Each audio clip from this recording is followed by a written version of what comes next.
Hi there. Been asked to provide a bit of help with some of the questions relating to videos 139 and 140 on Corbett Maths. These are videos relating to mixed numbers and top-heavy fractions. So I've been asked to provide a bit of help with some of the tougher questions in the apply section. So this is taking our skills and applying them to slightly more complex problems. So the first one we're going to look at is question 3. We're asked to write another mixed number somewhere between 3 and 3/11 and 3 and 2/5. So the reason this one's tricky is to do with the denominators being different in the fractions. I know 3 and 2/5 is 3.4. Not really sure what 3 and 3/11 is. 3 point something, I don't know if it's 3.3, 3.32, I'm not sure. So when we're asked to answer questions like this, finding fractions between other fractions, it's always much easier to make sure the denominators are the same. So if we look at the two fractions we've got 3 and 3/11, 3 and 2/5. So what would be very useful is to have the fraction parts the same. So I'm looking for a denominator I can turn both 11 and 5 into, and fairly easily that is 50/5. So I'm going to change this fraction into 3 and some 50/5, and then I'm going to change this one into 3 and some 50/5. And once I've done that, it will be very straightforward to then find a fraction that lies between those two values. So I'll leave that one there. I don't want to go to the final answer. I'll leave that one there, and hopefully that'll be enough of a hint to get you started. The next question, question number 4, we've got Gregory who feeds his cat 2/5 of a can of cat food each day. And we are trying to work out how many cans of cat food are eaten each fortnight. And we're asked to give our answer as a mixed number. So for question number 4, first thing we're going to need to know is what kind of calculation we're doing.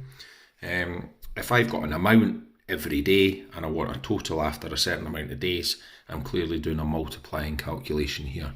So I just need to multiply 2/5 of a can every day by the number of days that's going to happen. And obviously a fortnight, we should know, is 14 days. So the calculation that I need to do then is the 2/5 of a can every day. Sorry, I've got a pen here that's not really working very well. Multiplied by the number of days, which we've just agreed or discovered was 14. So I want to do this calculation. How do I multiply a fraction by a whole number? Just a reminder, the only thing I multiply is the numerator. So I'm going to do 2 times 24, and that is going to give me a numerator of 28. My denominator stays the same, and I've got 28/5. But that's not quite finished, because we were asked to give it as a mixed number. It's a top-heavy fraction here, so I'm just going to leave that final step for you to do, rather than me going to the final answer. But it should be fairly straightforward from here. And then the final question, a really nice problem-solving one. We are asked to create improper fractions. So a reminder, that means we are going to be creating fractions each time where the numerator is bigger than the denominator. So I'm going to be creating top-heavy or improper fractions. And I need to do that with the numbers 13, 9, 21, 5 and 2.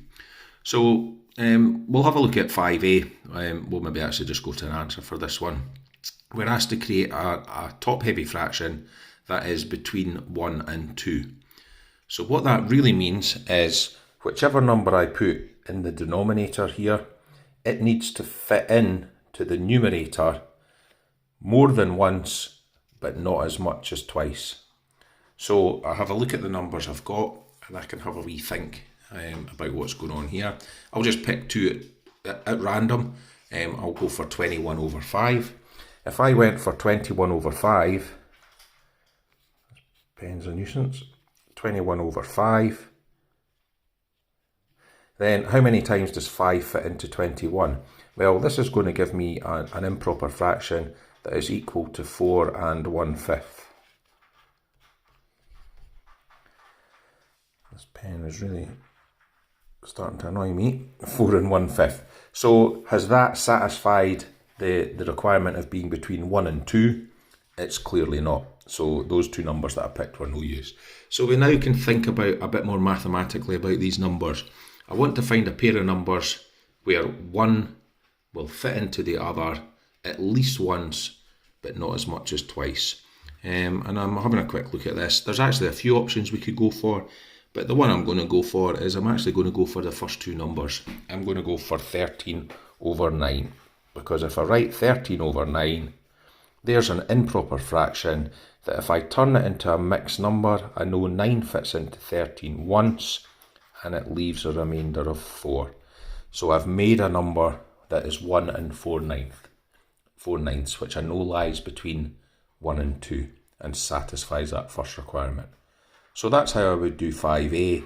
I would just repeat that kind of process for the remaining questions that are up there. So I have to make a number between 2 and 3, 4 and 5, 5 and 10, and 1 greater than 10. And in each case, there may be more than one option with those numbers that are given to you. But that's how you go about tackling those 3 questions. So, hope this has helped. If you have any other further questions, just remember, send in emails, get onto Teams, get into the chat function, and put your questions up there.